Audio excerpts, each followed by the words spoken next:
Привет! Никто не верил, но, к сожалению, это происходит. Я прошел третью Камилю. Что это еще за третья Камила, спросите вы? Ну, возможно, вы не знали, но теперь знаете. Это самая сложная игра в мире по версии одного из главных стример-обзорщиков на спидран различных игр, которые предлагают ему зрители. А если серьезно, то это один из самых сложных челленджей, который раньше считался очень серьезным достижением в фангеймах на игру Айвона Бизагай. Сама игра — это так называемый сборник фангеймов, в который используются экраны и боссы из других игр.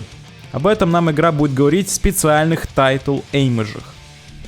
Большинство из вас меня знает как одного из демон-слееров ГД. В 2020 году я прошел свой сложнейший демон, который уже вылетел из топ-100. Честно говоря, я устал от ГД и я уже ничего не вижу в ней для себя. Поэтому извините, тема сегодняшнего разговора будет о другом. Сегодня мы погрузимся в мир других сложных вещей. Можно сказать, что это очень достойная замена любому гринду в ГД.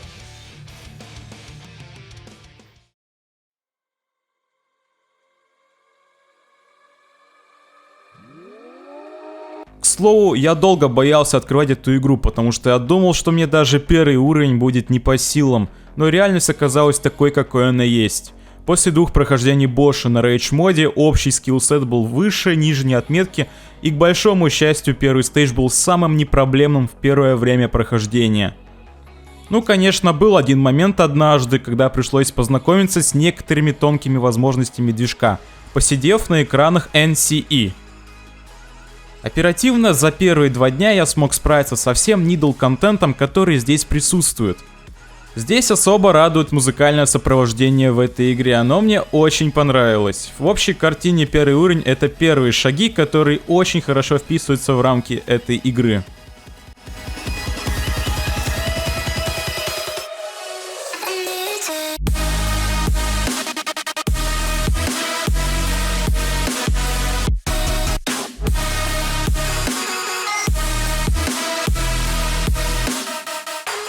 Все-таки, если для меня не был проблемным первый стейдж, то это не означает, что для каждого будет так же. На самом первом экране большая часть людей, в основном аудитория Кармика, дропает спустя 10 минут. Игра уже с первого экрана требует хорошего терпения и настойчивости от игрока, прямо как в ГД. Также здесь имеется секретный контент в виде различных кристаллов. Еще в конце одного из экранов открывается путь обратно к порталу, в который я решил не идти. Моя цель была тогда как можно быстрее пройти первый стейдж. Я тогда недавно еще говорил, что мне нравятся саундтреки в этой игре. Так вот, они все взяты из серии игр Додонпачи. В целом, первый платформер в этой игре неплохо сбалансирован и играется неплохо. Мне понравилось. Теперь у нас босс первого уровня. Это был мой первый блок в прохождении. Я очень долго пытался ее одолеть. И скорее всего времени на нее ушло настолько много, что это число превосходит в 2 раза время, затраченное на Солгрина в Боше, когда я его впервые проходил. Игра уже на этом боссе очень хорошо демонстрирует то, что мне стоит ожидать в дальнейшем. Много рандома, много пуль, много буллет хелла. Но это не самое худшее, что здесь было для меня. Самое страшное было ближе к концу. Шляпная атака, а дальше Avoidance с курвингами, на котором я очень серьезно застрял. Я чуть ли не 10 раз подряд в первое время умирал, не прожив 3 секунд. Это был просто кошмар. Босса я изучил быстро, а вот паскаунт от этого выше для меня не стал. Я провел здесь 24 часа. Это в 6 раз больше времени, проведенного на платформере первого уровня.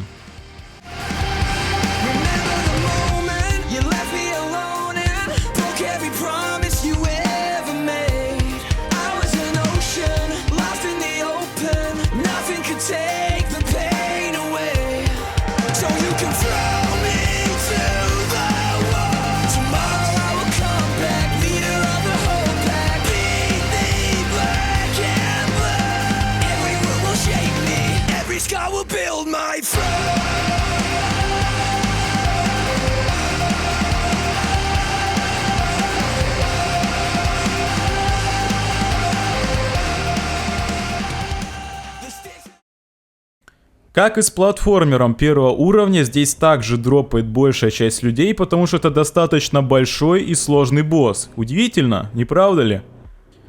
У многих людей не хватает попросту терпения много раз умереть на последней avoidance ставке, и я их прекрасно понимаю. Сам босс представляет из себя сборник боссов из других игр, которые использовались при создании первого стейджа. Хоть и пишут, что Фландри взяты из Conclude the Blow Game, на деле спрайты и атаки у нее выдуманы разработчиками Камиллии. Босс сам по себе сделан качественно, однако много мусорного рандома, который многим не нравится, в том числе и мне. И так сидит. Блин. Поиграй, Киря, поиграй, короче, еще часик, если ты за этот час не битнешь, выкладывай.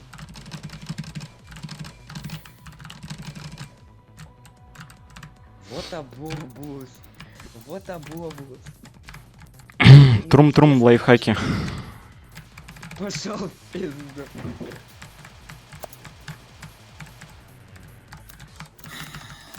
А, и попытка следующая. 197. Блядь. Пиздец.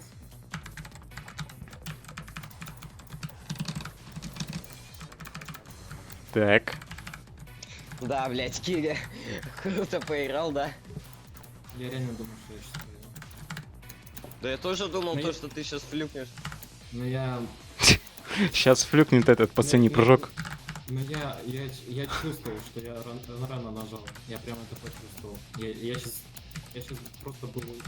Я вот когда, блядь, нажал нахуй, я просто уже понял, что я, скорее всего, с 90% вероятностью увижу эту, блядь, нахуй. Так улыбнись. Я улыбаюсь, блядь, знаешь, почему? Потому что я до сих пор не прошел. Мгм. Кстати, я снова дошел до ласта. Интересно.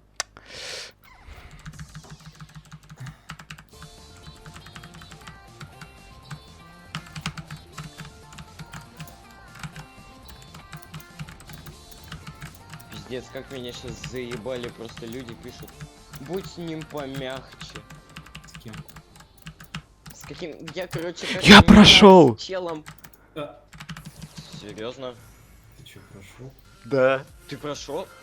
Охуеть. О, прошел стейдж первый, ебать! Игра продолжается, и впереди необходимо пройти платформер второго уровня. После Фландри Скарлетт я разучился проходить нидлы, и второй экран Vanish Needle заставил меня попотеть. Дело все в том, что я до этого момента прыгал на стрелку вверх, а не на shift, как положено. Пришлось привыкать. А так в целом стейдж выглядит куда интереснее первого, потому что здесь уже есть какая-то динамика, что-то за тобой гонится, потом тебя вообще на тележке увозят куда-то.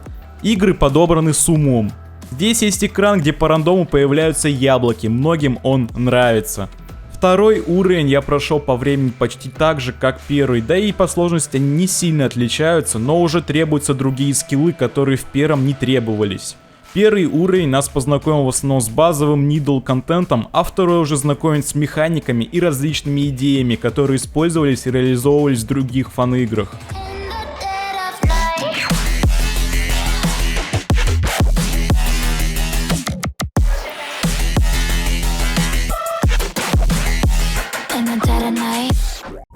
Хорошие новости. Во втором стейдже в основном не дропают. Одна из базированных механик фангеймов, лианы, встречается впервые именно в этом уровне.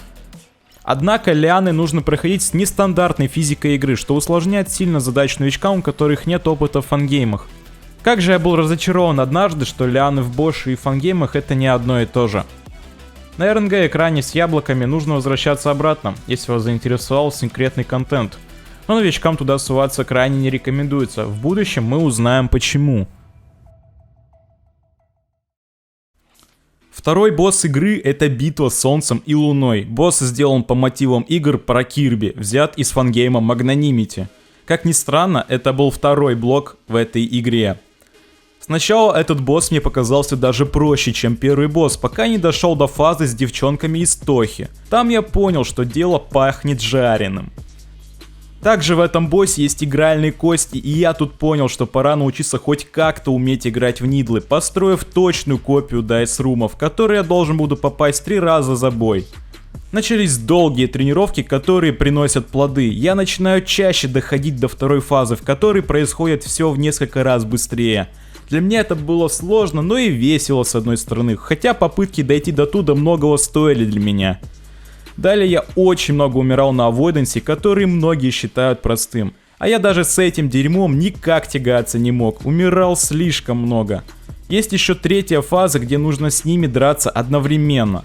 Умер я здесь больше 20 раз, и я, пожалуй, промолчу об этом. Весь босс занял для меня 50 часов, а ведь я считал, что это будет проще первого босса. Да. Босс крутой на самом деле, очень запоминающийся. Самай в города, самай навсегда, самай во дворца, бородатый пизда, самай 2024, делай правильный выбор, лишь Киргиз может быть президентом России. На этом боссе я успел сменить саундтрек 3 раза, на финальной попытке у меня играл трек от Замая. Этого босса любят все, кроме Ксарилы, но он не в счет. Один из моих знакомых хочет перепройти этого босса 100 раз под трек от Замая. Пожелаем ему удачи. Понимаешь, да? Нравится, как там у Степа что-то происходит. У Степы. У набор символов.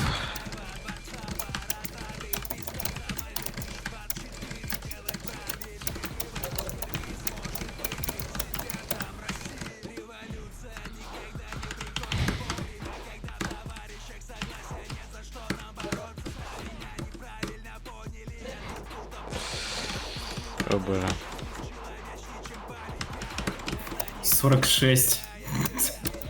Следующая попытка. Братан, ты меня обманул. Это случайность, мне повезло очень. Sideways Gate, давайте. Sideways Gate. Хорошо!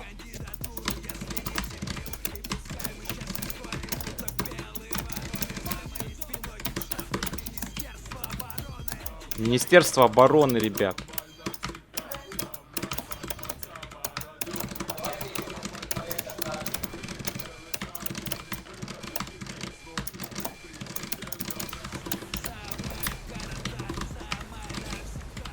Так, все, avoidance. Этим я не могу поверить. Иногда бы не видел, что...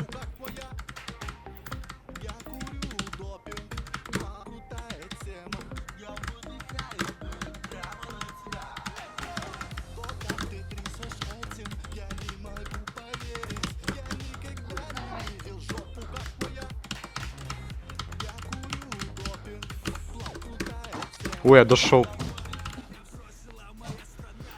До третьей фазы. Опять этот прыжок выпал.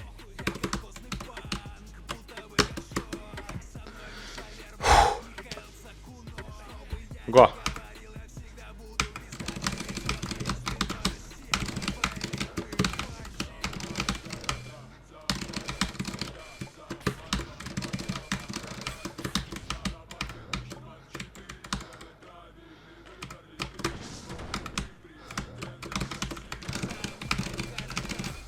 Я убил! Я убил! Фух, давайте, пожалуйста. Второй Sideways Gate. Я убил! Есть! Он убил!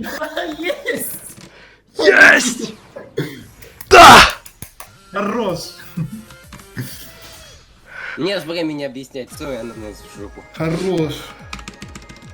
Я убил! Он прошел второй стейдж. Это тот самый момент, когда ты очень долго ждал того момента, когда ты будешь прыгать через шипы вновь. Да, я реально очень хотел очередного Needle контента после 50 часов Шайн и Брайта. Было сделано решение, при котором я обязуюсь войти в секретную локацию с целью развлечься и получить какой-то фан. На деле все оказалось здесь немного иначе. Этот стейдж сам по себе это то еще испытание воли и характера, потому что здесь просто царство дропгейтов и прыжков из-под блока, которые по сей день меня раздражают не меньше, чем тогда. Но это еще ладно. Мне пришлось 6 часов ходить в третью секретку, а далее еще часов 10 гриндить не самый приятный нидл, который существует в целом в этой игре. Это были самые настоящие страдания, после которых я брал очень много перерывов. Прохождение третьего уровня затянулось на очень долгий месяц. Мне приходилось за каждый экран биться часами, истекая самым токсичным потом. Полнейший ад. С экранов Hope the End Of прогресс шел еще медленнее, а на RZ я застрял на пару десятков часов из-за второго сохранения на первом экране, которое по непонятным мне причинам считают самым простым. Да уж, нелегкое приключение было, хотя изначально я наоборот даже радовался тому, что я сейчас буду проходить вновь платформер. Вот что бывает, когда игра балует достаточно простым платформером в первых 2 стейджах, а потом на 3-м уровне сложность приобретает основополагающий характер.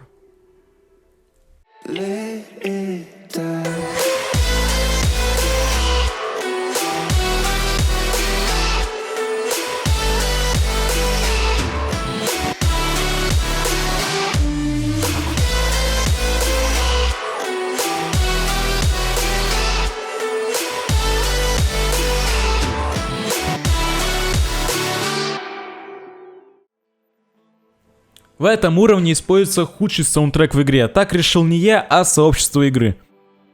Хоть здесь и есть экраны RZ, которые считаются полной кульминацией сложности в 3-м уровне, люди не дропают игру на этом моменте. В сумме с 3-й секреткой мне пришлось потратить на 3-й стейдж около 90 часов игрового времени. Это абсолютный антирекорд среди всех игроков К3. Второй человек с приблизительно таким же временем, как у меня, Башис Декстер, с 80 часами. Но стоит отметить, что он уже проходил вторую Камилию и Боши на рейдж моде. Что уж мне, человеку, который кроме Боши ничего не проходил. Я вне сравнений. После прохождения 3-го стейджа я настолько сильно устал от игры в К3, что мне пришлось сделать перерыв на 2 недели перед тем, как примусь за прохождение Гая. Босс оказался на самом деле очень простым, потому что я очень хорошо запоминаю паттерны. А босс этот целиком и полностью состоит из паттерновых атак, даже Avoidance это паттерн, что уж говорить. Единственная сложная атака на этом боссе находится по иронии судьбы в самом конце. Это так называемая финалка, которая сложна тем, что это уже не паттерн, а рандом. Освоить все атаки босса я смог за 4 часа, потом пришлось 2 раза умереть на финалке. На 6-м часу я одолеваю этого босса.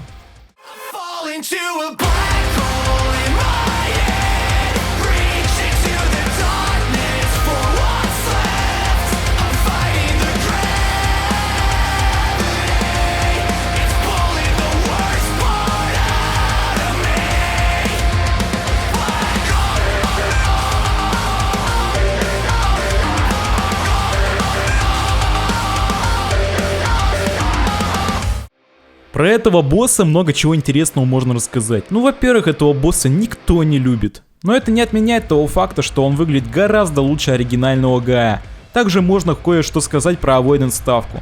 Дело все в том, что хоть это и паттерн, но чтобы он был, нужно всегда двигаться по одной и той же траектории, потому что здесь присутствует так называемый эффект бабочки.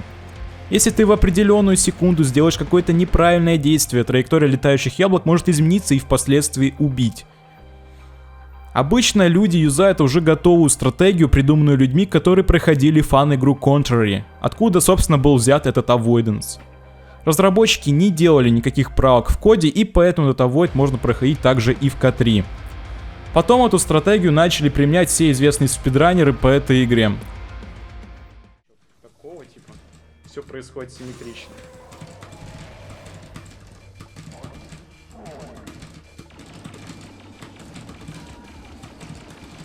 Ну, просто, наверное, всем привычнее слева убивать.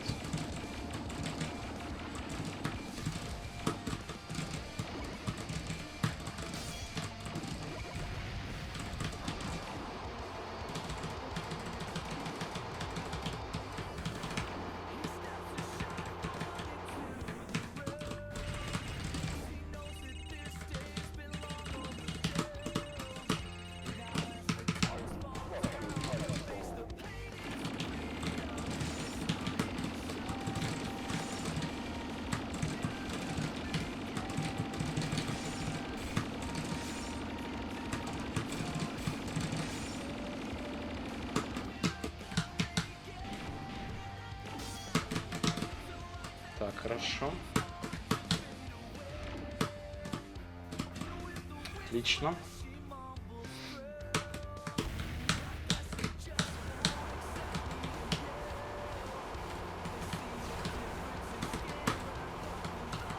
Зацепился там.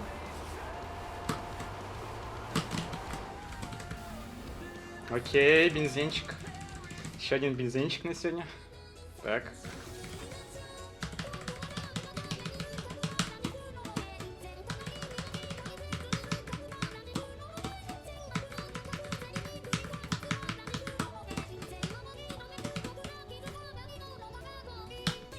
Ой, мне кажется, неправильно встал.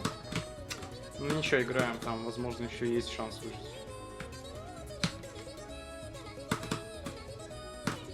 Ну, он такой. Я выживу. Я выживу, все. Я должен выжить. Вроде все норм. Ой, чуть, мне кажется, случайно. Не то пойдет. Я должен выжить в любом случае. Да.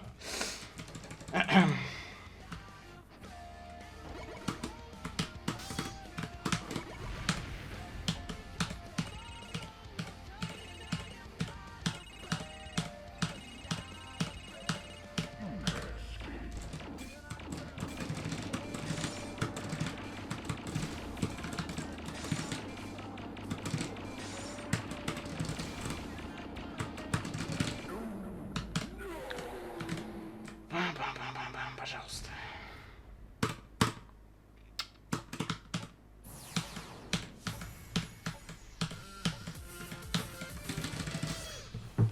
Изи, изи, изи, изи. Вот и все. Перед нами последний мидли стейдж. Когда я дошел до 4 уровня, решил начать стримить каждый день по 10 часов. Я очень хотел уже дойти до самого острого момента в этой игре, поэтому я принял такое весьма неразумное решение. Но слово я свое сдерживал до последнего. Вообще уровень начинается уже очень жестко. С экранов Sunspike уже можно застрять на веселые 5 часов. Ну тут у кого как. Второй экран Sunspike передает всем привет.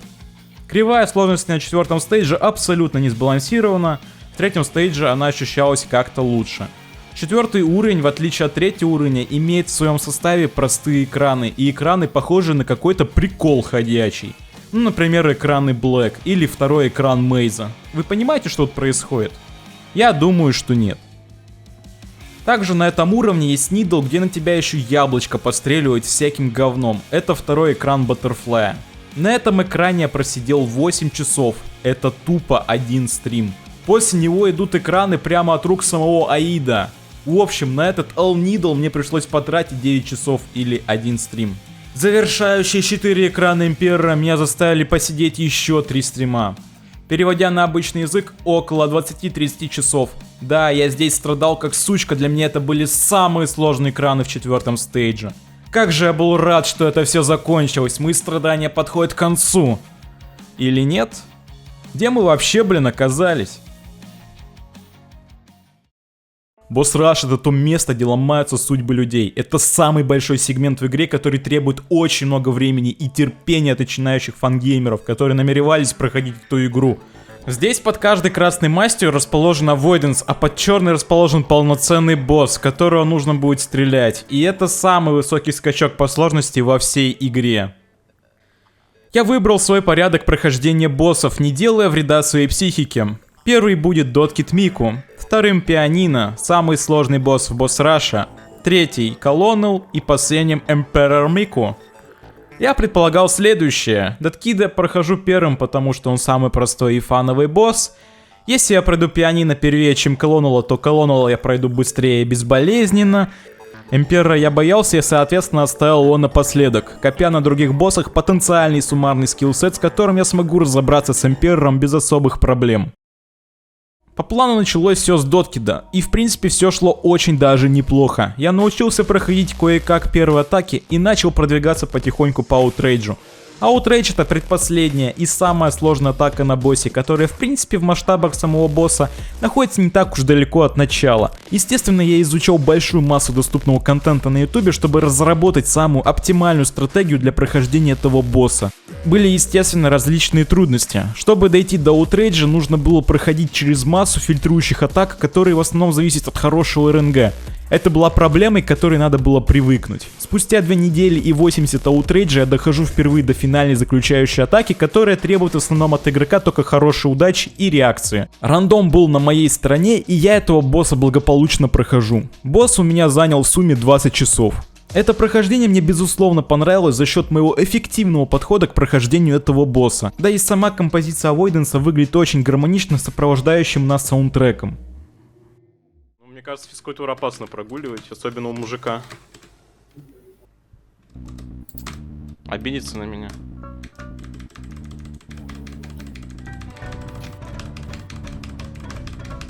Обидится, да ему похер, наверное, будет. Отправить в бассейн, вообще будет плохо. У нас бассейн есть. Ну там вроде за него платить, конечно, надо. Сколько-то.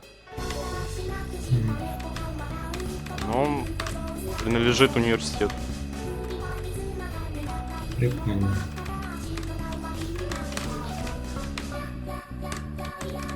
Не, у нас вроде бы есть тоже бассейн, но его только в начальных классах что-то там делают. У нас университетский. Я его даже не видел ни разу, этот бассейн. Вообще без понятия, где он. Как я выжил, ладно. How survive. Окей.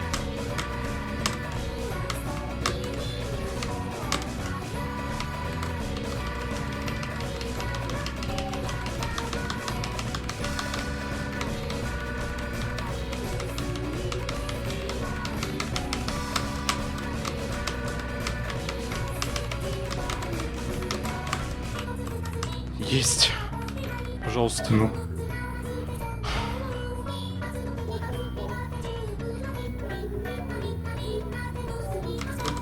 Да! Ура! Я прошел! Ура, он прошел! Он прошел! Есть! Он прошел. Охренеть! Я прошел! Теперь по плану у нас пианино, очень сложный челлендж, который предлагает игра. Этот босс меня цеплял своей классической музыкой, синхронизацией атак, да и в целом сама композиция Авойда выглядит не так скучно, как кажется. Но черт побери, это мало того, что очень сложный Avoidance, так он еще идет целых 3 минуты. С этим боссом у меня создалась целая драма, которая длилась 130 часов игрового времени. Первые 10 часов я вообще не понимал, как я пройду этого босса, у меня ни в какую не получалось пройти быстрые круги. Проблема именно вся в том, что это, блять, быстрые круги, немедленные, и нужно читать эту атаку невероятно тонким путем. Дальше уже начали появляться первые попытки на так называемой медленной атаке. Успехов в продвижении на этой атаке у меня никогда не было. Не побоюсь сказать, что это самая сложная атака на боссе за счет того, что она требует целый комплекс подготовки от фангеймера, которого у меня просто не было. Ну дальше я решил просто гриндить часами каждый день этого босса с небольшой, но надеждой на победу в любую секунду. У меня другого варианта просто не было, мне оставалось лишь стабилизировать то, с чем я мог тягаться в это время. В один момент я прохожу медленную атаку и при финальной атаке, и умираю в последний момент, когда происходит финальный разлет буллетов. Это был сильнейший удар, от которого я просто начал лезть на стены. Настолько было все хуево, настолько меня этот босс не любил. Спустя 10 часов гринда после этой смерти мне таки удается пройти этого босса. Хочется добавить, что на протяжении этих 10 часов у меня не получалось никак пробиться через медленную атаку, хотя казалось бы, уже 100 часов на боссе просидел, должен уже как-то стабильно проходить медленные. Хуи медленные, блять! Я прошел, и эмоции были в вакууме, потому что это был самый сложный гринд в моей жизни. Каталайз не входит ни в какое сравнение с этим безобразием, которое происходило 2 месяца со мной. Это были настоящие ежеминутные мучения. Ну, Камиля это прям что-то такое, ну прям вот реально. Отличный финальный босс. Типа сделать его самым сложным, ну сделать его в принципе финальным, я считаю, что у них удалось. Поэтому Ну, тут сидит эксперт по К3. Он вообще шарит, он прошел. Мне до него еще далековато. Ну я. Или да. Точно кого? Поэтому если вам кажется, что он наваливает кринжа какого-то, ну нет. Он серьезный так-то очень. Не ну, как же без кринжа-то? Ага.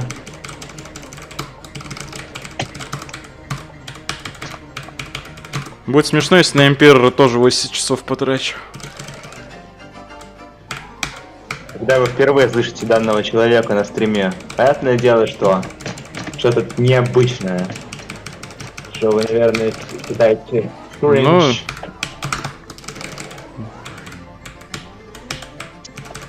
Типичный среднестатистический фан-гейм. Ну, или я действительно веду себя кринжово. Не знаю, не мне судить. Я веду себя в интернете так же, как в реальной жизни, если что. Иди. Так, сейчас, может, медленная будет спираль.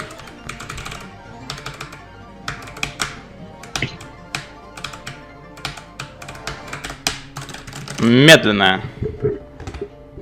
Бинго.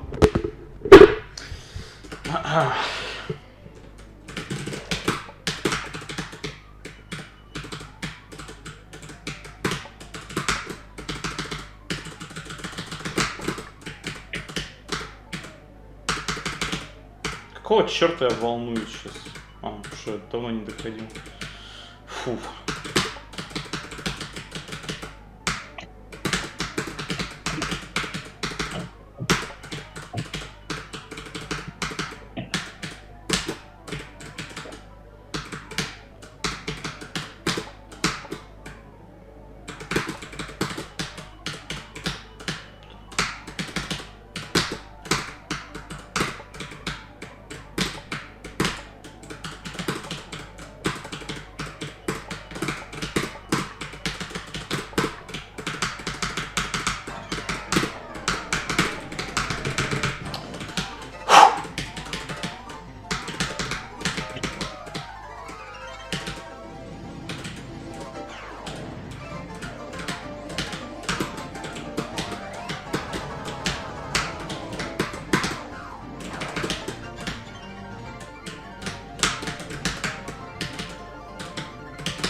Я прошел!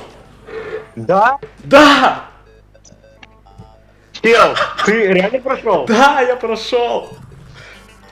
Я, блядь, специально уже не играл, блин, ну типа, чтобы не стучал, потому что мало ли слышно будет. Ты реально прошел босса? Да, я прошел! Я уже думаю, что ты так долго нажимаешь на кнопочку, что не умираешь. Танцы с бумном продолжаются, и по плану мы нападаем на полковника. Босс на порядок проще, чем пианино, но все-таки я не могу промолчать про то, что здесь есть атака, где тебе нужно стрелять, поднимаясь на платформе. Еще здесь есть атака, которую называют курвингами, сохранившую свою форму с далеких старых версий. Атака чисто на удачу, бывает получается ее пройти, бывает нет. Я дошел впервые до платформы спустя 3,5 часа и, естественно, ничего не смог сделать. И потом еще несколько раз дойду до платформы и ничего ему толком сделать не смогу. Это очень меня расстраивало. Не каждую попытку дается возможность дойти до платформы. Вообще, в целом, босс до платформы — это сборник самых затянутых и скучных атак, от которых можно просто, сука, заснуть за столом. Все буллеты двигаются очень медленно, динамики никакой нет. Босс с каждой попыткой меня начинал только раздражать и бесить, потому что меня здесь останавливала только эта ебучая платформа. В итоге я с ним справился только спустя 30 часов и 8 проебанных платформ. Остался после клира неприятный осадочек.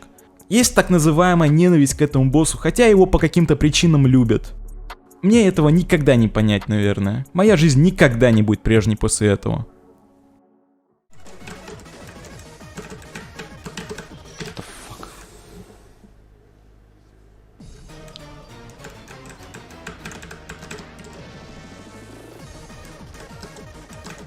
Почему-то в моем мире это не происходит вообще никак.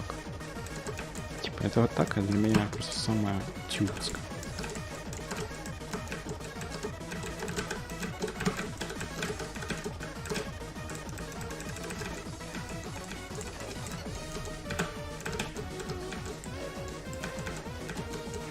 Ручка просто жирная.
Клир.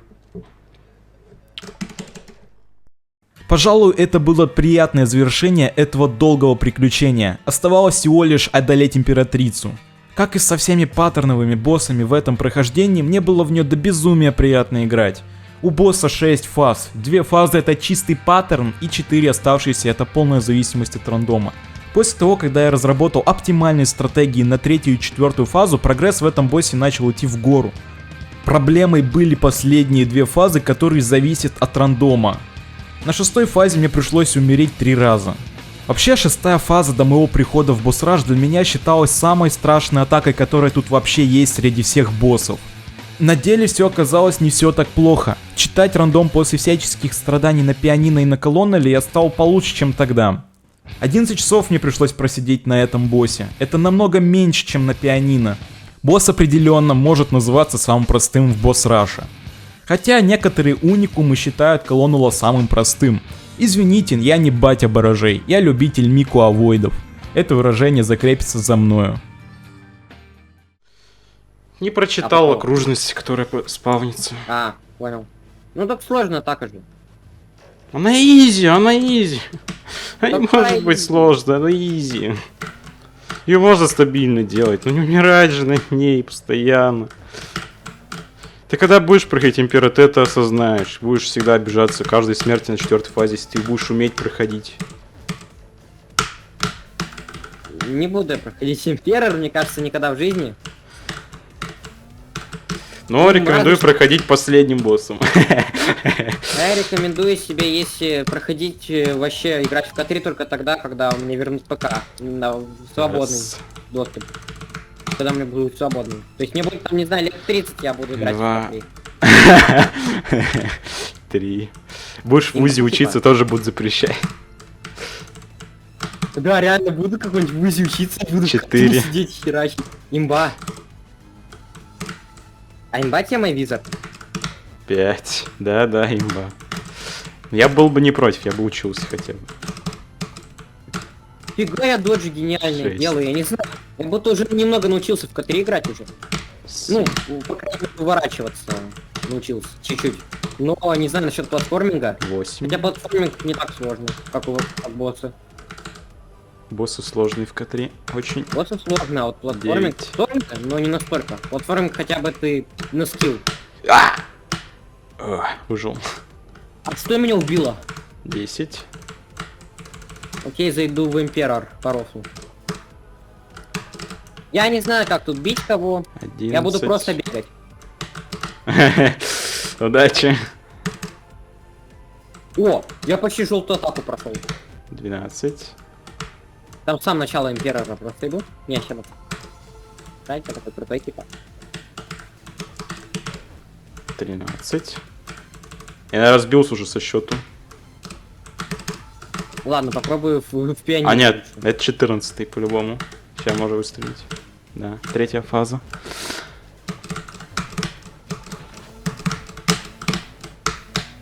Давай, сейчас поиграй в пианинко. Опа. Оп. Я вижу, ты любишь пианино.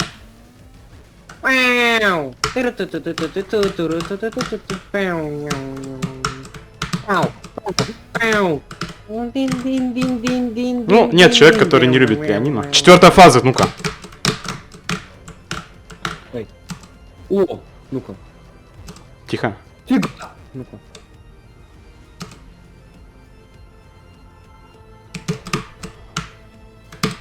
Выстрел.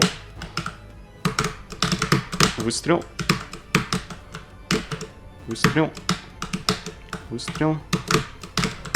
Фонтан.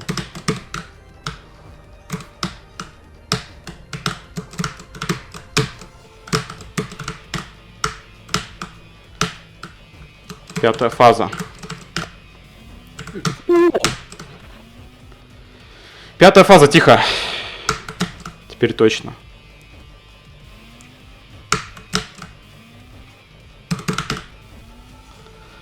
Пожалуйста.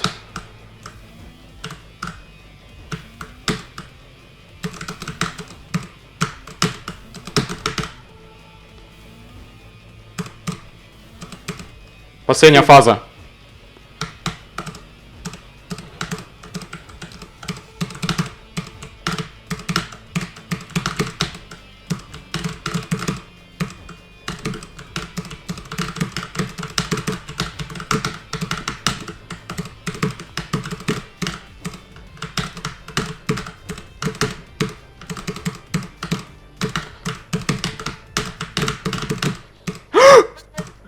Хорош! Я прошел босс-раш! Хорош! Я прошел босс-раш! Сохранись теперь. Параллельно проходя босс-раш, мне пришла в голову мысль пособирать секретки в других стейджах. Сначала я собрал секретку, находящуюся в первом уровне. Это был предмет зелья исцеления из Майнкрафта, которое в Камелии 3 позволяет видеть хп-бар любого босса. После прохождения Доткит Мику, когда я вовсю гриндил пианино, мне пришла в голову мысль взять секретку, которая расположена во втором стейдже. Ранее, когда я впервые проходил второй уровень, мне эта секретка была не по зубам. Лезть туда мне попросту не было смысла. Сейчас же я думал, что на самом деле смогу ее собрать. Вторая секретка располагает в себе большое количество тонких прыжков, множество из которых требует навыков кэнселинга, которого у меня не было на тот момент. Мне потребовалось 5 часов, чтобы взять эту секретку. Предмет в ней — это так называемый автоган, который дает автофайр в любую секунду. Однако автофайр сбалансирован. Стреляя обычным образом, либо юзая автофайр, практически разницы никакой нет. Но плюс его в том для меня то, что не придется напрягать руку, отвечающую за стрельбу, и можно все силы вкладывать в точные передвижения для уверенных доджей на оставшихся боссах. Я это считаю большим плюсом этого предмета. Когда я начал уставать от гринда в пианино, мне пришла в голову мысль перепройти 4-й стейдж, а также собрать 4-ю секретку. Этот план был выполнен за 2 дня. Первое сложное препятствие было это вход в эту секретку. Нужно на первом экране Butterfly сначала пройти второй сейф, вернуться туда, где был первый сейф, и пройти не сохраняясь этот сейф с небольшими бафами. Это был тот еще челлендж. Ушло примерно 2,5 часа. Теперь нужно рассказать про саму 4-ю секретку. Она выглядела для меня попроще, чем вторая, потому что не надо много кэнселить. И в основном здесь все упирается на твой скиллсет на обычных прыжках. Ну и также нужно хорошо уметь делать так называемые таз-дропы. Предмет здесь это золотой ключ, позволяющий проникнуть в секретные места этой игры. Итак, господа, мы прошли комнату босс-раша. Это офигенное событие, которое может произойти в этой игре. Это означает, что мы сможем справиться со всем контентом, который есть в этой игре. Сейчас начинается игра, полностью сделанная разработчиками игры, то есть мы будем постигать оригинальный контент К3. На повестке дня у нас босс 4 уровня, Инфлюка. Этот босс примечателен тем, что он практически бесплатный. От нас требуется запоминание паттернов, потому что их здесь очень много. Также на этом боссе есть так называемые воспоминания Инфлюки. Что это за воспоминания? Это такие части боссов, в которых вставляются отрывки боссов, которые мы по идее должны были пройти в Камиллии 2, с небольшими косметическими изменениями в геймплей. В основном в пользу балансировки геймплея на этом боссе. Однако все же хочется отметить, что Гизер является полным говном. Что в К2 он полное говно, что и здесь. Но спасибо хоть за херню, которая летит на тебя с потолка, которая не магнитится к тебе, как в К2. Этого босса я осилил за 3 часа, и это весьма быстро. Босс по своей природе сделан качественно, красиво, музыка подобрана бангерная. Все, кто в него играл, отзываются о нем положительно. Мне повезло, я не умер на последнем воспоминании, которое очень рандомное и может всегда поставить неудобную ситуацию. Это очень хорошо. Смог, но не смог. Ну так ты, типа...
Я прошел!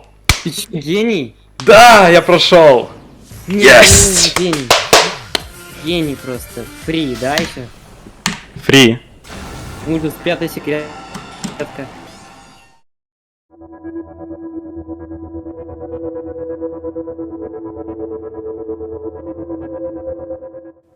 Всем привет! Вы на канале Ansa Wizard, и мы начинаем безумное приключение по 5-му стейджу. Наше приключение начинается здесь. Знакомьтесь, это 5-я секретка. Это место, где люди могут сидеть часами, потому что это огромное испытание воли и характера. Здесь предстоит пройти через 9 кругов Нидла, без шуток. Здесь нам на помощь приходит замечательная программа для создания нидлов, J-Tool. Именно здесь я проведу 20 часов своей жизни, набирая все больше и больше консистенса в самых сложных прыжках здесь. Здесь нам придется их сделать большое количество. Отдельно я могу выделить сюрикен дропы и диагональные дропы, которые нужно делать очень четко. Также тут целое царство 16 пикселей, которых нужно будет сделать целое море. Чтобы справиться с этим безобразием, мне понадобилось 50 часов. Вообще, прохождением 5-й секретки занимаются после прохождения основного контента в К3. Но у меня был такой принцип и подход к игре, при котором у меня было большое желание постичь весь нидл контент, который тут есть. Соответственно, мне хватило 10 дней, чтобы полностью погрузиться в процесс гринда этой локации, которую, по идее, можно было и не проходить. Но я справился, и это похвально.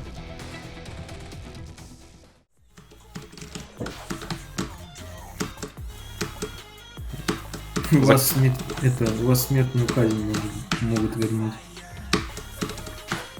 Смертную казнь хотят вернуть? Да. Путин? Ну, не. Короче, так как вас из Совета Европы исключили, тут Медведев такой говорит: приостановка членства Совета Европы — это повод вернуть смертную казнь.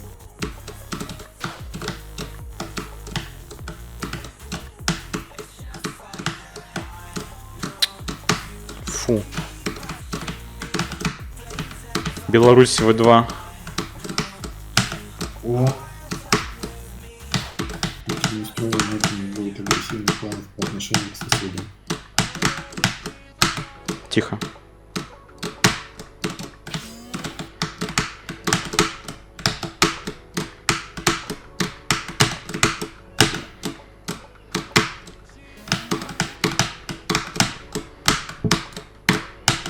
Я прошел! Я прошел! Я прошел! Я прошел 5-ю секретку! Я прошел! Окей, мы прошли 5-ю секретку. К этому моменту, когда ты даже не прошел игру, этим может похвастаться не каждый. Перед тем, чтобы пойти проходить Камилу Арею, я сходил таки во 2-й стейдж. Собрал РНГ кристалл, потом собрал кристалл, который расположен на экранах призм. Там как раз таки вход в секретного босса. Мы его проходить не будем. Хоть и игра принуждает, так как не дает выхода из этой комнаты через кнопку S. Но мы же недаром собирали 5-ю секретку. Она нам дает волшебную кнопку F5, нажав на которой мы телепортируемся из любого места в Portal Room. Оттуда мы спокойненько отправляемся покорять 5-й стейдж. Камилия — это по сути рофла-зона, в которой есть мини-игры, которые не имеют никакого отношения к классическим фангеймам в своем понимании. Есть иные законы. Нам нужно сыграть в сапера. Одновременно нас начинают надвигаться шипы справа, и сверху при активации правильной клетки начинают лететь бомбы. Сапер, к слову, статический, его нужно выучить. Этим я и занимался на протяжении 40 минут. После сапера начинается музыкальная игра. Камилия начинает воспроизводить несколько нот в определенной последовательности, а наша задача как-то их запомнить, а позже суметь их различить. Потому что потом игра не будет показывать, на какой цвет надо нажимать. Чтобы упростить задачу прохождения этого момента, я достал планшет и записывал туда определенную последовательность букв, чтобы было проще вспомнить последовательность цветов. Задача идейно очень проста здесь, но у тех, у кого худо все с музыкальным слухом, может все закончиться не так быстро. Заключающий этап этой зоны — это лабиринт. Я искал кристаллы здесь, очень много времени потратил.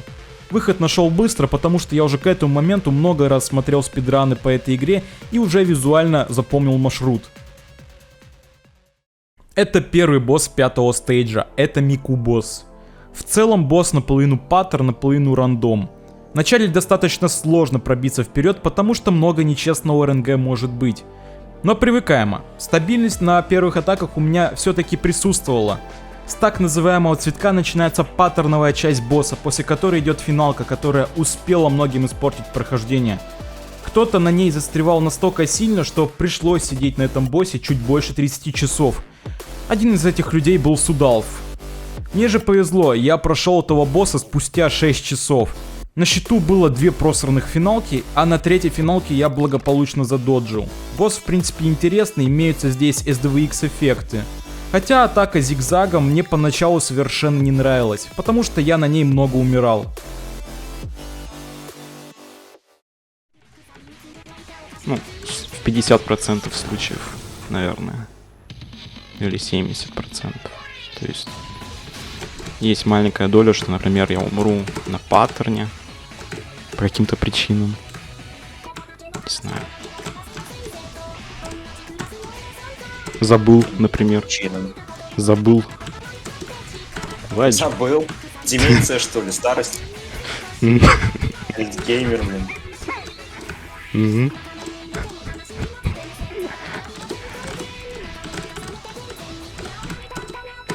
Чё за цветок? Я его впервые вижу.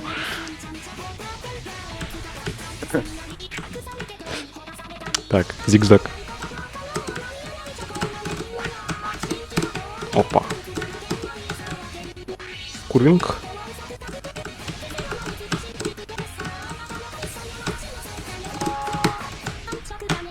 Цветок.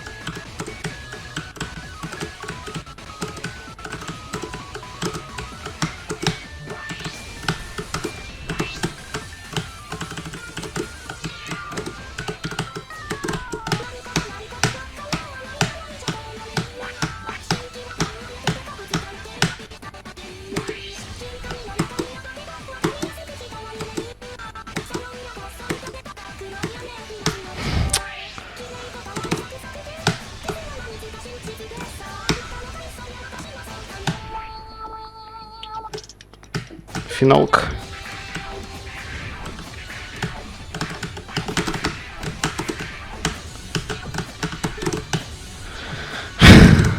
Я прошел. Я прошел. Ты прошел? Да. Чел, ну все, ты гений. Прошел игру. Поздравляю. Теперь наступает зима. Мы попадаем в Нидл зону спустя 6 босс-файтов, если не считать 5-ю секретку, в которую обычно не идут. Эта зона ужасна, здесь очень много ловушек, чуть ли не на каждом квадратном сантиметре. Тебя что-то тут пытается уничтожить. То шипы там увеличиваются в размерах, то исчезают, то летают по всему экрану, то еще и в блоках проваливаешься. Здесь как раз нужно еще делать однопрыжковый алмаз. Не самый лучший прыжок, который тут есть. Его нужно делать 2 раза. И как вы видите, мы ходим по льду, и это на самом деле так и есть. Если мы хоть чуть-чуть передвинемся в какую-то сторону, мы начнем скользить, и при этом у нас еще плюс ко всему сбивается алайн. Честно, я не фанат льда, лучше бы его тут вообще не было. Так же, как и снежинок, которые падают и загораживают видимость в этой зоне. Однако это элементы атмосферности, с одной стороны. Прошел я эту зону за один стрим, за 6 часов. Здесь весьма прикольный саундтрек из Тохи. Атмосферно сочетается с визуальным, наполняющим в этой зоне. Следующая гостевая зона — это Дарупи Арея. Это полностью паттерновый босс, имеющий между паттернами 3 РНГ стейджа. Второй РНГ стейдж — это просто ужас. Проблем доставлял он очень много. Также здесь используется самый милый спрайт Мику, у которой даже есть различные анимации. А паттерны здесь требуют постоянного точного передвижения. Порой нужно вставать очень точно, прям как 16 пикселей в нидлах. Учить их было мне довольно весело. Яблоки здесь имеют свой спрайт, что немного, но увеличивает в моих глазах качество проработки этого босса. Многим этот босс нравится за счет своего музыкального сопровождения и хорошей синхронизации паттернов с музыкой. Это был для меня один из самых спокойных гриндов в этой игре. Я прошел этого босса за 2,5 часа. Страты на атаке я сам не придумывал, действовал по готовым тактикам, которые я подглядывал у различных людей, в основном у спидранеров. Пришлось мне пару раз умереть на префинальных паттернах и даже один раз умер на финальном РНГ стейдже, что по идее происходить не должно. Но меня это никак не деморализовало тогда, принял так как есть. Все равно Дарупи это был нетрудный для меня тогда босс.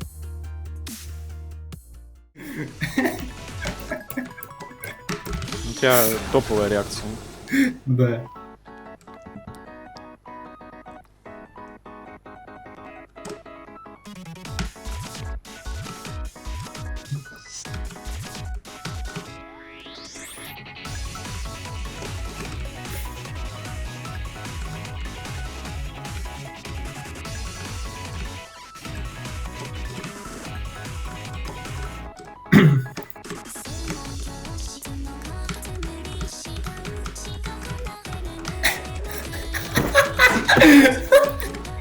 Слава Украине.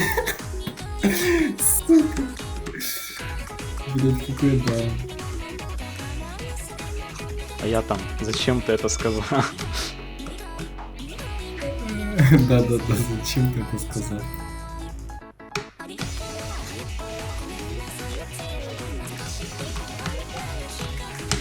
Больше не все ГДшеры поддерживают Украину.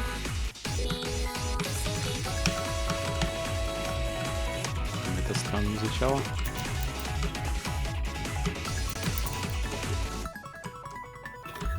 Так, тихо.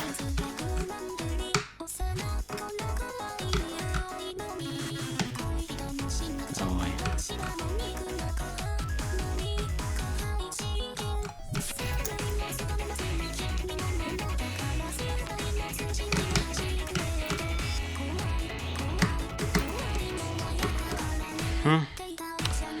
Пам-пам-пам. Давай.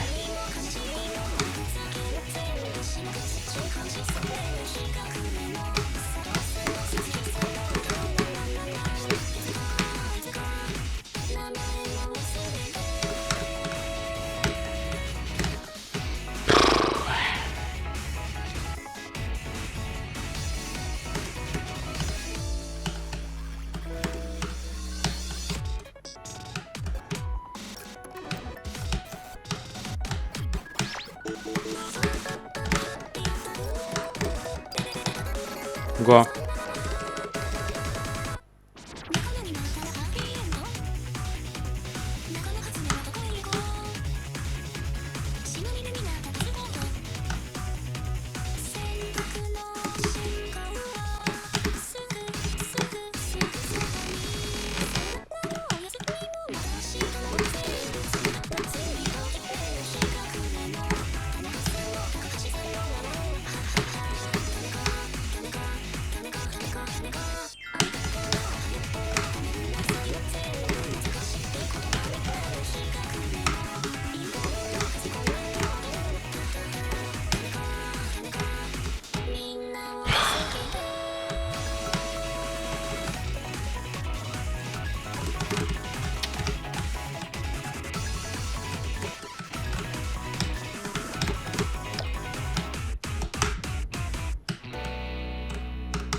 Есть!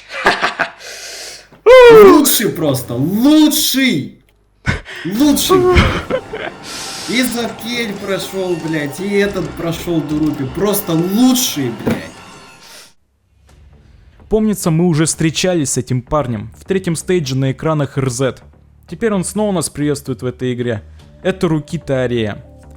Я когда впервые обратил внимание на К3, очень удивился с того, как люди проходят эту зону. Столько различных точных прыжков, а еще самое главное, каждое сохранение до безумия длинное. К этому моменту я немного перерос требования игры по скиллу в нидлах, создавая свои карты в J-Tool и проходя их. Еще к этому моменту я прошел свой сложнейший прыжок Double Plane, ну и про пятую секретку тоже забывать не стоит. По сути, эта зона не являлась тогда для меня особой преградой, и я понимал, что я пройду за 2 дня. В первый день я решил сначала пройти первые 2 экрана, 4 сохранения, с этим я успешно справился. Теперь подробнее. На первом экране сложность доставлял второй сейв, потому что он очень длинный, и первые прыжки нужно делать без остановок. Иначе придется делать дабл инверт, вставая в ледж с плохим алайном. На втором экране проблему представлял для меня 4-й сейв, хотя его считают все довольно простым. Произошел просто взлом жопы. Вся проблема кроется в бэктреке, на котором я умирал каждую попытку в самом конце. На победной попытке я еще в последнюю диагональ прыгнул максимально неуверенно. Ну и последний экран Рукита считается самым сложным из-за 5-го сейва. Это самый длинный сейв с самым большим количеством прыжков. А также здесь имеется легендарный Рукита дроп, который нужно будет делать 2 раза. Мне понравился 5-й сейв. Прошел за 2 часа и в принципе я доволен результатом. Еще стоит отметить, что я сдох в самом конце 5-го сейва, что так-то в идеале происходить не должно. Но да ладно. Последний сейв это полное говно. В моих комментариях это не должно нуждаться. В целом на Рукиту ушло порядка 10 часов. И я могу себя поздравить. Это очень хороший результат.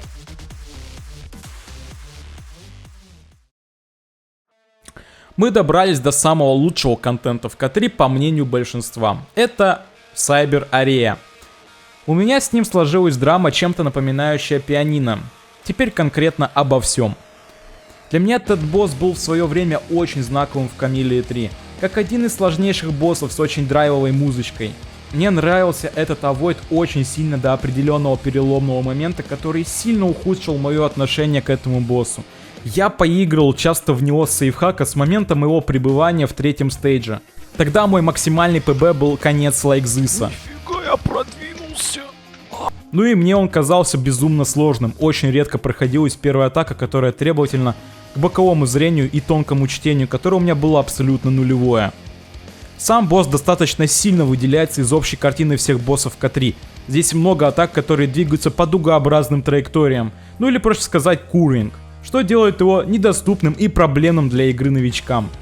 Босс уже с первой атаки на тебя пускает скрещивающийся рандом с небольшим курингом с достаточно нехилой плотностью. Изначально из-за дот хитбокса эта атака и все последующие могут показаться непривычными и сложными. Далее второй камень преткновения, Like This, максимально безобразно спроектированная атака, в большинстве случаев из-за переходов. Но визуально она выглядит интересно, под синк меняется угол буллетов, все это выглядит забавно. Теперь про вторую часть босса. Диско-джамп это максимально хаотичная, нечитаемая в большинстве случаев атака из-за того, что буллеты летят под различными углами с немаленькой скоростью, очень непредсказуемо. Еще помимо этого на тебя бросает небольшую противную наводку. Спираль типа 50 на 50 рулетка, даже когда знаешь страты на различные формы ее спавна. Бэт-сетап тоже 50 на 50 рулетка. Либо тебя нечестно закидает в углу, либо будет огромное пространство для выживания. На предпоследней атаке я ловил сильную деморализацию, потому что до нее дойти капец как сложно, и эта атака сама по себе лютейшая жесть. Чаще я в конце дох, потому что я лох. Финалка не нуждается в моих комментариях. Представьте, что вы решили посетить Лас-Вегас, ну или на крайняк онлайн-казино Вулкан, и пытаетесь сорвать джекпот. В один, все то же самое. Плюс ко всему я умер на этой атаке на второй половине последней секунды, что считается одним из худших фейлов в моем прохождении. Стоил мне это так называемый чоук 25 часов игры в Сайбера снова. Понравился? Нет, ну поначалу понравилось изучать, но потом говно. Продолжим? Сидор. Ну да, 4-минутный avoidance, 90 сложности, это О, то кстати, еще увеличение. у меня уже 40 часов на Сайбере. Ура.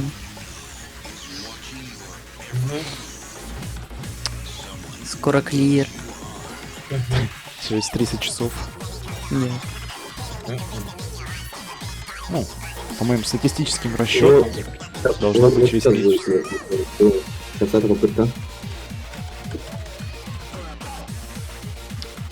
Я очень плохо играю в баражный avoidance.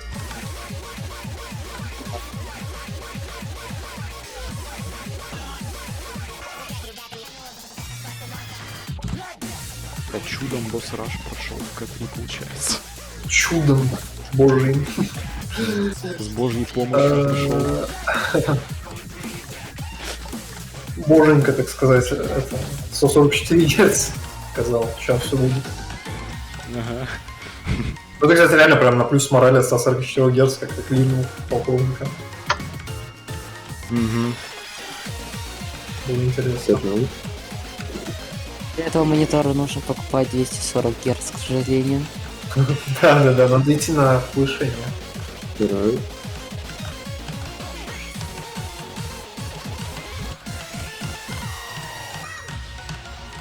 Власти.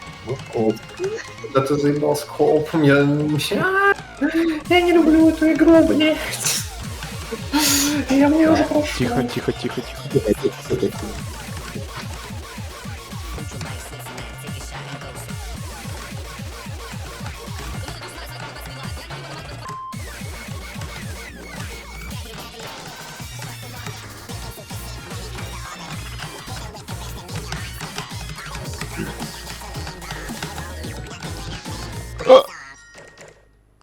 Это будет клир. Я же говорил, вы слышали? Я говорил, что это будет клир попытка. Ты записал?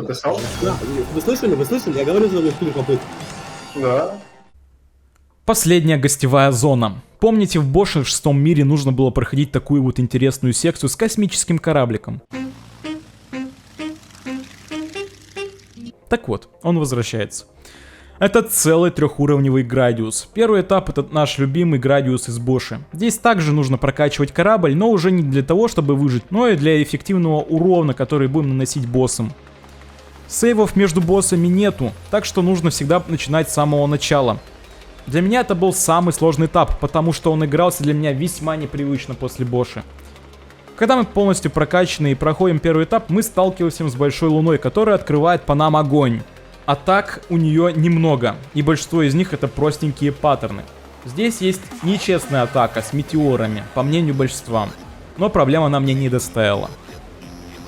Когда мы одолеваем луну, мы сталкиваемся с новым боссом, появляются так называемые шары Камелии.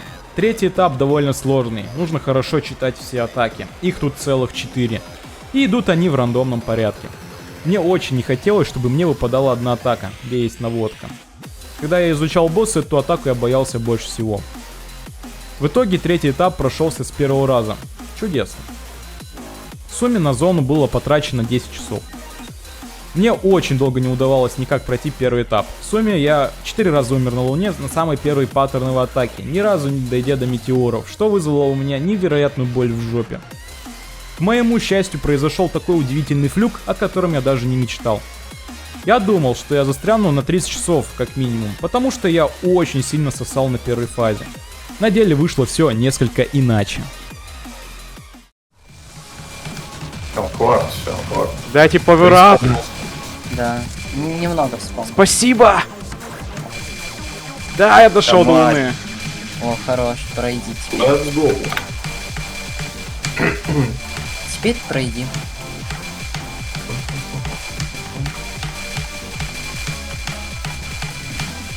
Ну, себя геймером.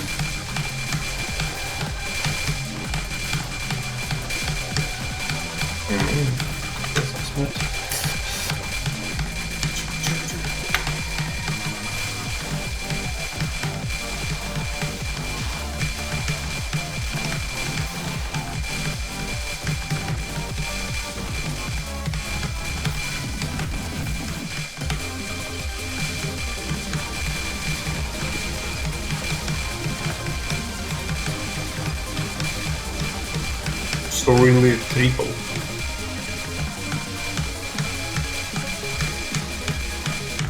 Я дошел до третьей фазы.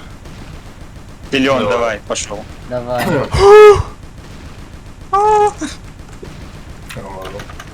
Не зря ты принял луну. Тебе надо помолчать ради Blizzard. Фух, погнали. Пожалуйста. Минут. First try, умоляю. Дайте мне шарики, самый простой РНГ просто. Минута молчания, минута молчания. Шарики.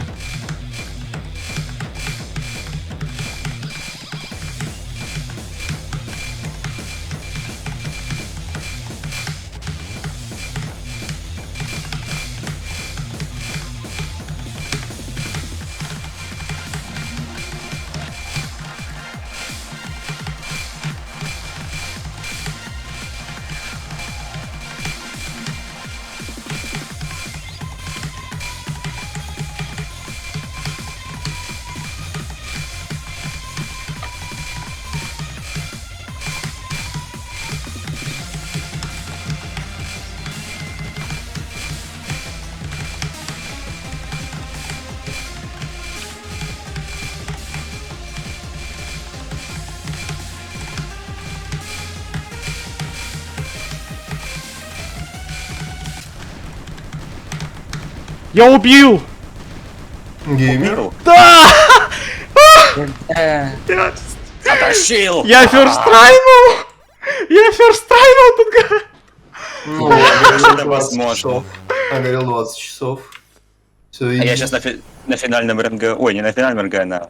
Ну, А что тебе финальном выпало-то? РНГ. Там Мне сложный там РНГ просто... выпало Нет, перед финальным. нет, все выпало, Ой. кроме батончиков. А, ну, задоджил. По какому-то интересному сценарию после победы над шарами Камиллии мы прилетаем домой, оказывается. Мы должны сохраниться у кровати, и мы засыпаем. Когда я начал играть в это творение от Камиллы, меня настигли неприятные особые мысли, которые в будущем оправдались. Уже с первого сейва есть какая-то странная часть диагональю и очень странный дроп. Уже здесь чувствуется этот стиль жестокости, что это задумывалось так, чтобы в это было максимально неприятно играть. Ну что ж, этот сейв, я скажу, здесь самый простой. Идем дальше. Второй сейв, как и все остальные четные сейвы, длиннее нечетных и сложнее, и рака в них побольше. Этот сейв здесь выделяется дропом, состоящий из 2 диагоналей, а дальше какой-то классный, то есть мерзкий прыжок в диагональ. Ах, Камилия, ты гений. БДСМ только начинается. А тут как тут. Корнер, переходящий в диагональ в самом конце. Из неудобной позиции.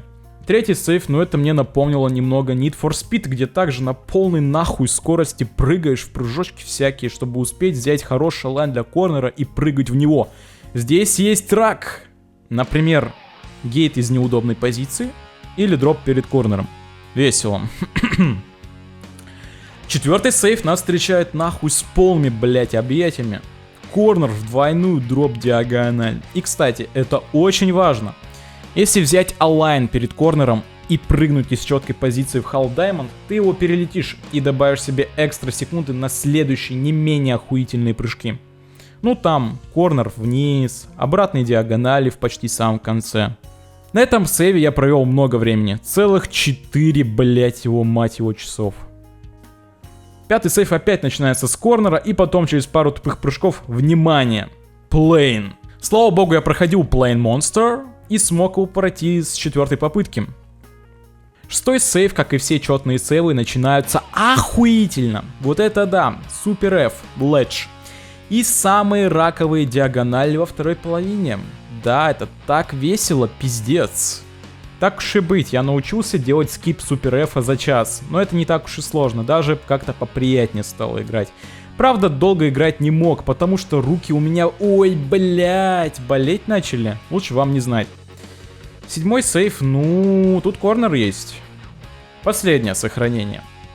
Первые прыжки not bad, тибоунчики, алмазики, а потом на нахуй внизу какой-то рак опять. И все, давай, блять, проходи. А в конце опять сюрприз от Камиллы. F-прыжок в ледж. Хорошо, что я на него страту придумал, которая сделала меня на нем немного стабильным. Проходил я это 6 часов где-то. Здесь каждый прыжок охуительнее другого. Больше ничего сказать не могу. Мы приближаемся к логическому завершению того кошмара, который мне предстояло проходить на протяжении этого бесконечного года. Я очень сильно боялся Камиллии, той самой, о которой кричит название игры, в которую я играл. На деле все оказалось не так, как я рассчитывал.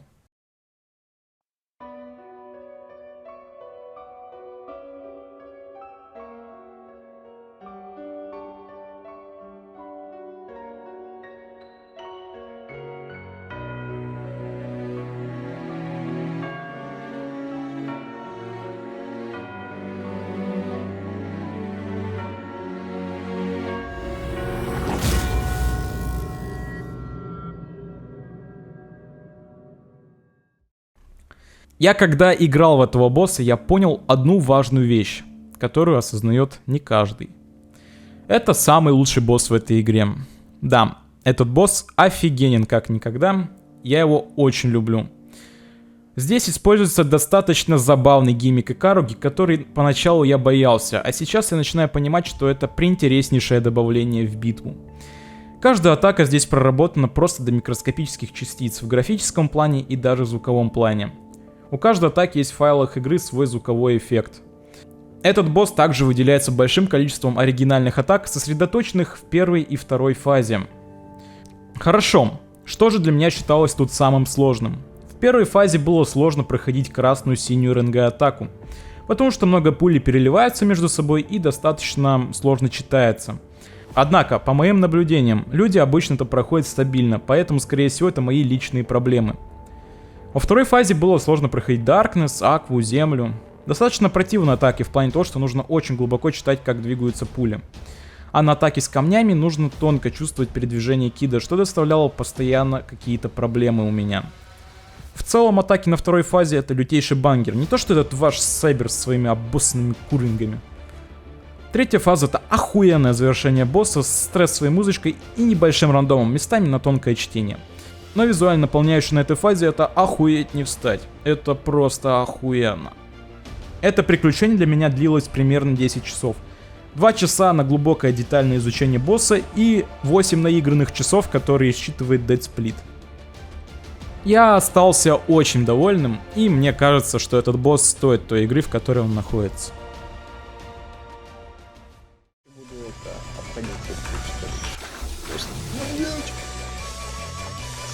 Все, погнали. Ой, бля, это, кстати, на ту карту.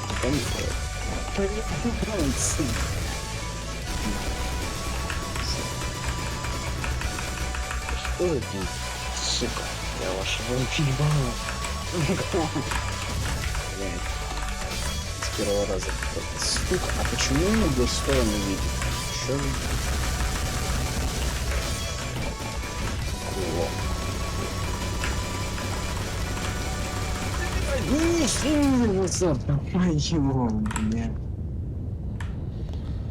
Блять, мне кажется, ты что-то скипнуть можешь. Блять. Подожди-ка, сука, а ну-ка. А если вот так вот, нахуй?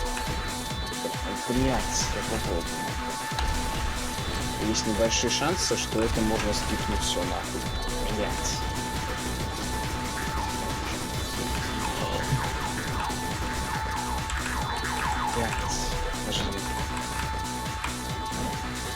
Ой, блядь. А можно же вот так вот, блядь. Это нет?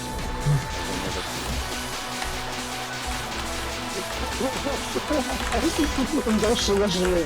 Блядь, сука. Я проехался, да.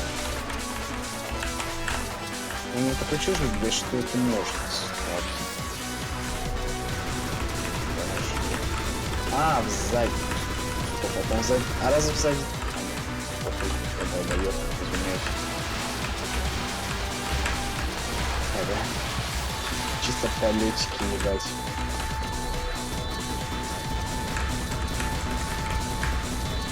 Нет, что вот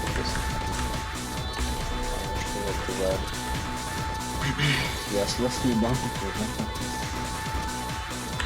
Братья, скорости не хватит. Блять. Сука, я въебусь в это говно. Можно тихо, пожалуйста? Я сейчас очень далеко дошел.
Я прошел Камилию! Что? Хорош. Хорош. Хорош. Я прошел Камилию! Хорош. Что? Хорош. What the fuck? Что? Хорош, я просто...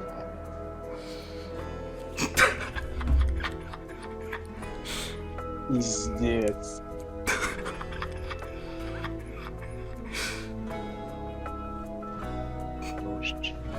Капец. Бля. Пиздат.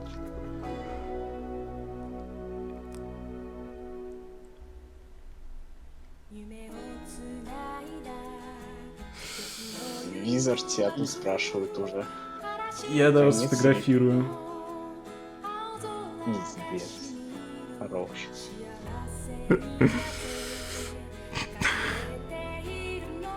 Что я долбоёб, короче, забей, я, короче, хотел удариться как-то об эту хуету, а потом въебаться так, блять, типа, вот, видишь, одна ниже, а другая выше, блять, я вот об эту хуету как-нибудь хотел, но, блять, уже понял, что это нереально.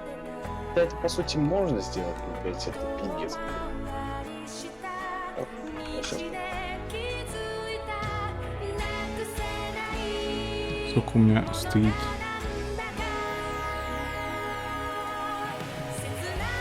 12 минут, окей.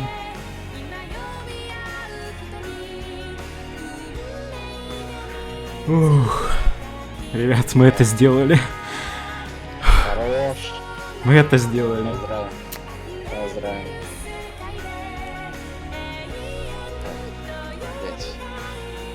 Блять, а как ты 25 высрал больше, блять? Долбоёб. Это сделали. Блять. Сука. Ох. Да.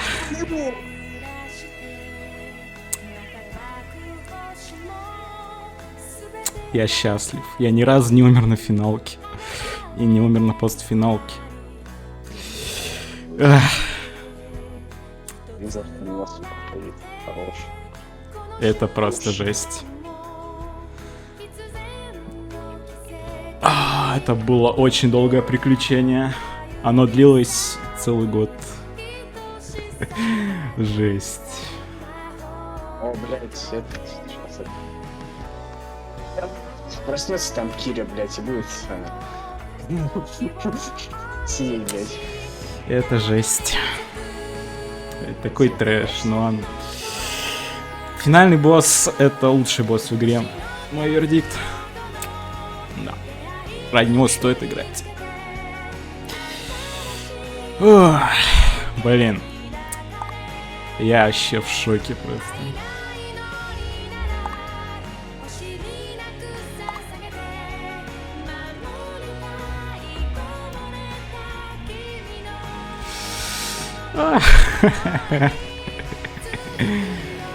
Сказал же, что сделаю. Сделал. Мужик сказал, мужик сделал. Как говорится.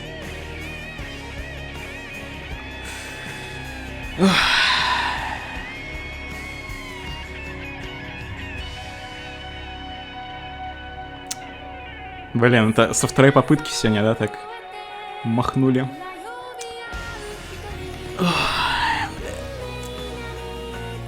Это жесть.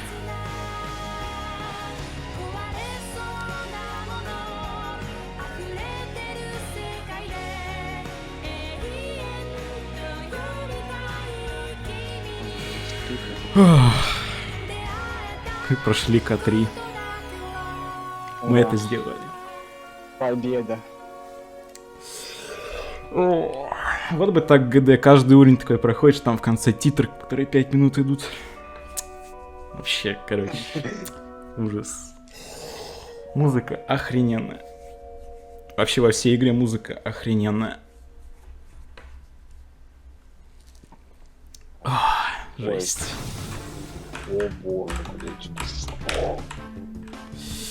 Блять, мне Итак, и такое, ребята, у нас 628 часов и 191 тысяч смертей. Гейминг сетап, Баянса Визард. Доту 2, конечно, чё. Уже была. Доту скачивать. А правда висит нормально. Бесплатно. Анонс посиделок у Андрюхи. Заходи. Всем привет. Мы находимся в гостях у Анса Визарда. Это шоу Ревизор. Сейчас мы будем обозревать. Что с наушниками произошло? Я не понимаю. Что, посмотрите на это. Это разве нормальная геймерская аппаратура? Телефон, хонор какой-то. Что это такое? Ему лет 500? Да. Всем привет. Розовую купил, девчачью. Подсветочку-то включи. Вот видите, что это такое? Это для Камилки специально. Специально для Камилки. Да, я транзицию сделал.